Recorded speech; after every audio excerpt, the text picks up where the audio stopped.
Hello dear students. तो आज हमारी नेम रिएक्शन नंबर 26 है, जिसमें आज हम वुल्फ किशनर अपचेन वुल्फ किशनर रिडक्शन को पढ़ेंगे। तो आइए शुरू करते हैं आज की अपनी ये वीडियो। देखिए, ध्यान से समझेंगे। एल्डिहाइड या कीटोन का कार्बोनिल समूह हाइड्राजीन के साथ अभिक्रिया करने के बाद एथिलीन ग्लाइकोल जैसे उच्च क्वथनांक वाले विलायक में सोडियम या पोटेशियम हाइड्रोक्साइड के साथ गर्म करने पर CH2 समूह में परिवर्तित हो जाता है और इस अभिक्रिया को वुल्फ किशनर अपचयन कहते हैं। तो हमने क्या सीखा? हमने ये सीखा कि एल्डिहाइड या कीटोन का जो कार्बोनिल समूह होता है, जो फंक्शनल ग्रुप होता है, जो क्रियात्मक समूह होता है, सबसे पहले हम उसकी रिएक्शन हाइड्राजीन से कराएंगे और उसके बाद एथिलीन ग्लाइकोल को हम विलायक के रूप में लेंगे और सोडियम या पोटेशियम हाइड्रोक्साइड के साथ गर्म करेंगे, तो जिससे एल्डिहाइड या कीटोन का कार्बोनिल समूह CH2 समूह में परिवर्तित हो जाता है या अपचयित रिड्यूस्ड हो जाता है और हम इस अभिक्रिया को वुल्फ किशनर अपचयन कहते हैं। तो ये था वुल्फ किशनर अपचयन के बारे में। आइए अब इसे हम रिएक्शन के द्वारा अच्छी तरह से समझते हैं। देखिए, ये क्या है? ये कार्बोनिल ग्रुप है जो एल्डिहाइड और कीटोन में पाया जाता है। आप क्या करोगे? आप इसकी रिएक्शन सबसे पहले कराओगे इससे NH2 से। इसे हम क्या कहते हैं? इसे कहते हैं हाइड्राजीन। अब किस तरह से आपको याद रखना, देखिए H2 ये और यहां से ये O निकाल दो, तो क्या निकल जाएगा? H2 निकल जाएगा। अब क्या बचता है, जरा ध्यान चेक करेंगे। डबल बॉन्ड रहने देंगे और ये यहां बचा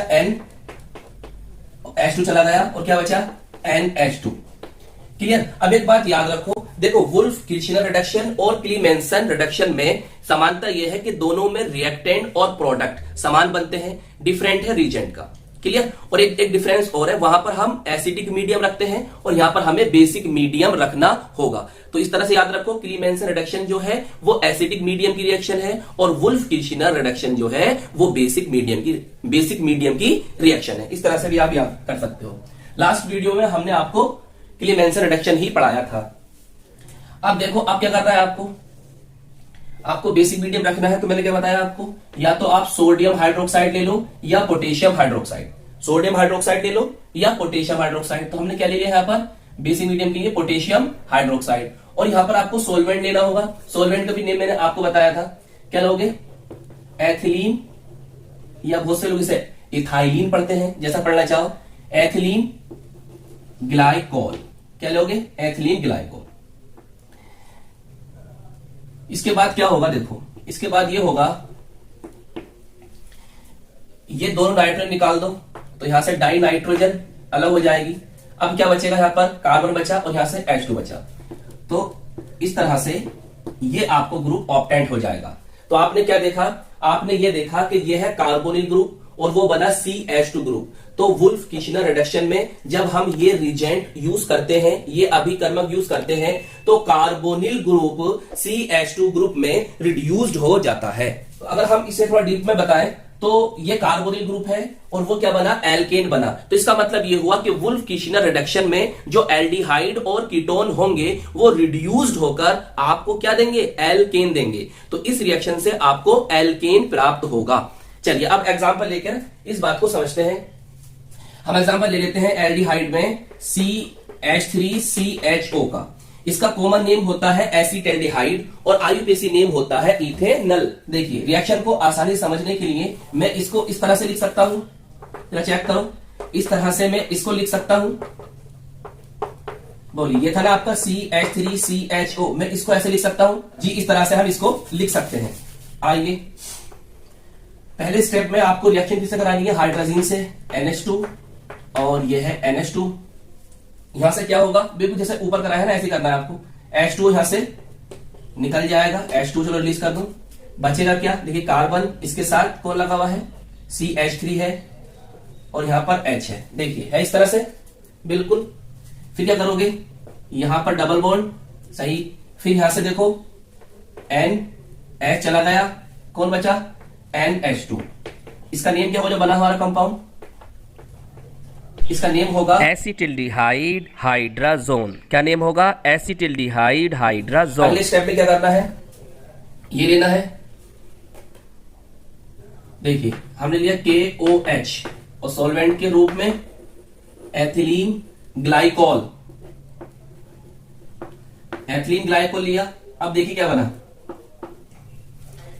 एथिलीन ग्लाइकोल ले लो और इसको हीट कर दो, गर्म कर दो, लीजिए गर्म कर दिया। अब क्या होगा, देखिए दोनों नाइट्रोजन को निकाल दो आप यहां से, तो N2 यहां से क्या हो गई, रिलीज हो गई।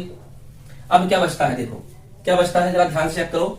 यहां बचा CH3 और देखो CH3 बचा इस कार्बन के साथ, और यहां पर है एक H, क्लियर, और 2 H ये हैं, तो कितने H हो गए, 3 H हो गए, क्लियर।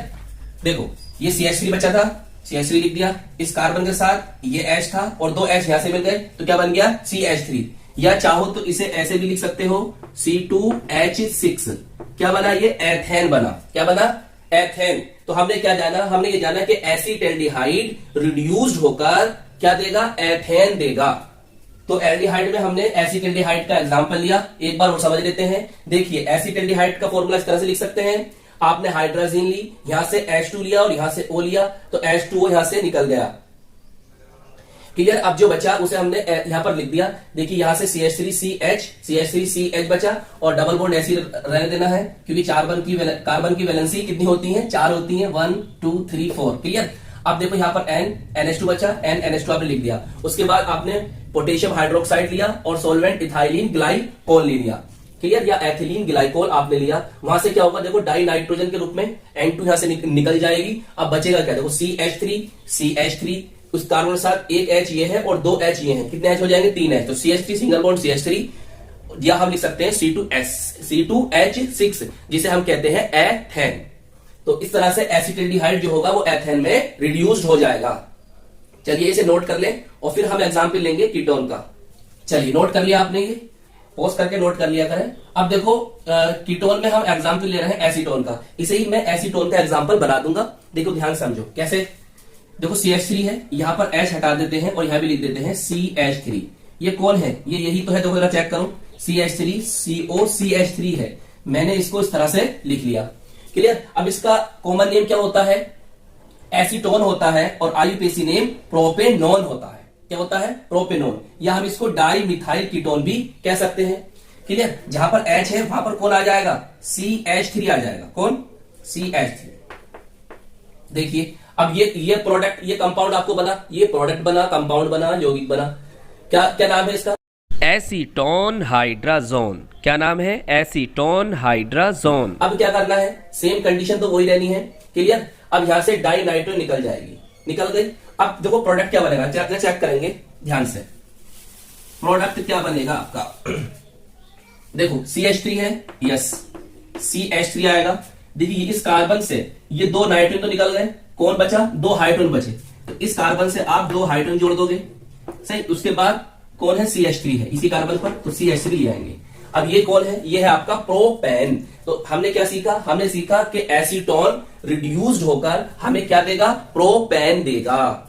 ये थी आज की हमारी वीडियो, जिसमें हमने वुल्फ किशनर रिडक्शन को सीखा। और वुल्फ किशनर रिडक्शन को करने के लिए हमने एल्डिहाइड में एसिटेल्डिहाइड का एग्जाम्पल लिया, और एसिटेल्डिहाइड रिड्यूस्ड हुआ काय में, एथेन में। तो एसिटेल्डिहाइड से हमें क्या प्राप्त होगा, एथेन प्राप्त होगी। उसके बाद हमने कीटोन का एग्जाम्पल लिया, और कीटोन में किसका एग्जाम्पल लिया, एसीटोन का, और एसीटोन जो थी रिड्यूस्ड होकर हमें क्या देगी, प्रोपेन देगी, क्लियर। तो इस तरह से आपको कन्वर्जन भी तैयार हो गई। अगर आपसे एसिटेल्डिहाइड से एथेन बनाना पूछ लेता है, या एसीटोन से प्रोपेन बनाना पूछ लेता है, तो आप इस रिएक्शन की हेल्प से इन कन्वर्जन को कर सकते हैं। तो आई होप ये वीडियो आपको बहुत पसंद आई होगी। फिर भी कैसी लगी हमें जरूर बताएं, और हम मिलेंगे आपको इसकी नेक्स्ट वीडियो में। All the very best.